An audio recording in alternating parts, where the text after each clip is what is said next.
A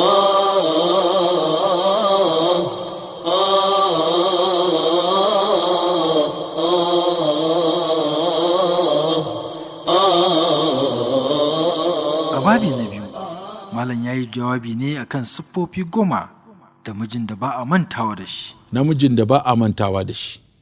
Mijin da ba a mantawa da shi har abada. Wani lokaci sai ku zauna da mace tsawon shekaru, amma idan kuka rabu sai ta manta da kai.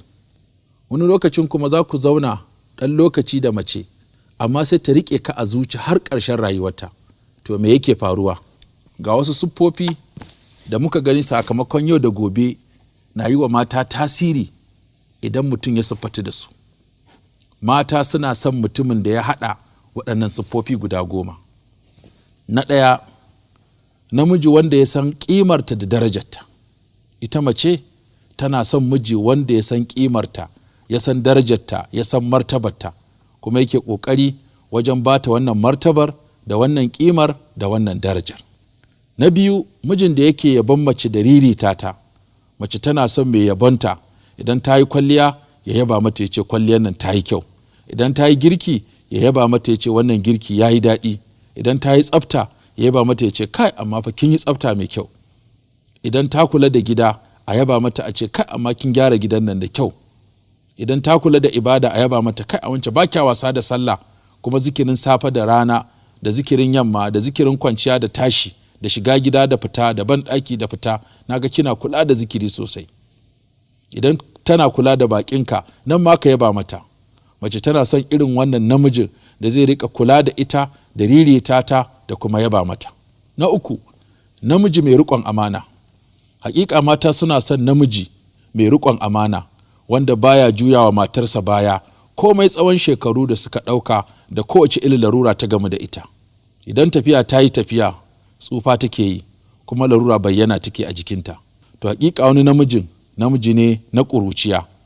Da mace ta ɗauko tsufa sai ta fara ganin wulaƙanci da cin mutunci da juya baya da ƙauracewa da ƙasƙantarwa da kuma ɗaukar ta a banza a wafi. Saboda ai yanzu ba yarinya ba ce, ta riga ta tsufa. An cinye mata ƙuruciya, an cinye mata yarinta, yanzu kuma ta tsufa ana wulaƙanta ta, ana tozarta ta, tana ganin rashin mutunci iri-iri. Duk namijin da yake yin wannan ba namiji bane da mata suke tunawa da shi bayan lokaci. Na hudu, namiji da yake bawa mace cikakken lokaci. Hakika mata suna son namiji da yake bawa mace cikakken lokaci domin sauraron ra'ayinta. Mace tana son namiji da zai bata lokaci ya saurari damuwarta, ya ji bayaninta, kuma ya ji ra'ayinta, kuma na yin shawara da ita. Ita ma ta bayi shawara, in ya ga dacewarta ya ɗauka. Idan ko ya ga amfaninta ba yanzu bane sai nan gaba, sai ya ajiye ta har zuwa wancan lokacin. To hakika mace tana son namiji ya zo ya bata lokaci su yi hira, su tattauna, su yi shawara, su sheƙe ayarsu, su yi dariya, su yi murmushi, su yi murna. Amma mafi yawan mu sai kaga muna da tabarmar hira, wani ma sai 11 dare ko 12 dare ko karfe 1 na dare sannan zaka ga ya shigo gida. Kwalliyar da aka yi maka har ta fara jin banci da gegedi duk ta goggoge. Abincin da aka yi maka har ya huce. Turaren da aka fesa maka har haƙanshinsa ya tafi. To mata ba sa son irin wannan. Mace tana son namiji mai kyauta. Hakika mata suna son namiji mai kyauta, ba wai mai hannun jarirai ba kamar yadda ake cewa, ko mai hannun 'yan dambe, ba mai matsolo ba, ba miji mai rawa ba, mai sakin hannu, mai alheri, mai kyauta, ko ba mai almubazziranci ba. Domin dama ai abu uku ne, ko ka zama mai ƙwauro shine wanda baya bayar da abin da zai isa, ko ka zama mai almubazziranci wanda zai dinga watsi da komai har ma a wuce kima da bukata, ko kuma ka zamo mai daidaitawa kada ranka da wacce tana son miji irin wannan ko ba ta manta da shi. Na 6, namijin da yake ba wa mace haƙuri. Tabbas mata suna son namijin da yake ba su haƙuri kuma ya lallashe ta idan shi ya mata laifi. Amma wani shi zai wa matan laifi kuma ya kicin ya tsaddaura ido, ya zazzara gashin baki, ya zazzaro ido, kuma daga baya ka ga wai shi za a zo kuma ana ba wa haƙuri. Ba laifi ba ne ya ce Allah ya baki haƙuri, na miki ba daidai ba, Allah ya huci zuciyarki, Allah ya saka miki da alheri bisa zaman da muke tare. To mace duk sanda ta tuna wannan, ko ba kwa tare ko mutuwa kai, sai ta tuno da kai ta maka addu'a. Musamman ta samu namijin da ba irin haka yake ba. Na 7, namijin da yake tseratar da mace daga wani hatsari. Mace tana son namijin da yake ƙoƙari wajen tseratar da ita akan matsalolin da take fuskanta a rayuwa.